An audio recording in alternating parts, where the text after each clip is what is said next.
இந்து மதத்துக்கோசரம் பாடுபடுறதுக்கு போய் உட்காந்து பேசினாக்கா அவரு ஈஸியா எனக்கு சாயந்தரம் சொல்றாரு, எனக்கு இல்ல, நீங்க என்ன பண்ணுங்க, டைரக்டா அந்த டிபார்ட்மெண்ட் கிண்டியில இருக்கு, அங்க போய் பேசுங்க. கிண்டிக்கு போனா சென்ட்ரல் போங்க, சென்ட்ரல் போனா ஐசிஎஃப் போங்க, ஐசிஎஃப் போனா அங்க போங்கன்னா ஒரு வயசானவங்க அதுக்கு மேல என்ன போராட முடியும்? எங்க கிட்ட ரைட்டிங்ல வாங்கியிருக்கீங்களா?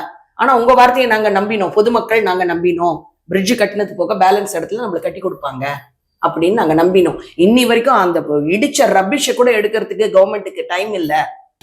இப்ப போய் அவங்க நிர்வாகம் போய் கேட்டதுக்கு ரயில்வே டிபார்ட்மெண்ட்ல அவங்களோட சொல்ற பாயிண்ட்டும் கரெக்டா இருக்கு. இப்ப நாங்க கேக்குறது நீ தப்பு நீ தப்புன்னு ஆர்கியூ பண்ணல பப்ளிக். நாங்க கேக்குறது எங்களுக்கு ஒரு இடம் ஒதுக்கி கொடு, ஒரு சின்னதா ஒரு இடம் கொடு. அந்த அம்மன் இவ்வளவு பெருசு 3 அடியில இருக்கா, அவளுக்கு ஒரு 400-500 ஸ்கொயர் ஃபீட் கொடு, அந்த இடத்துல நாங்க வச்சுக்கிறோம். இடிச்ச இடம் அப்படியே இருக்கு.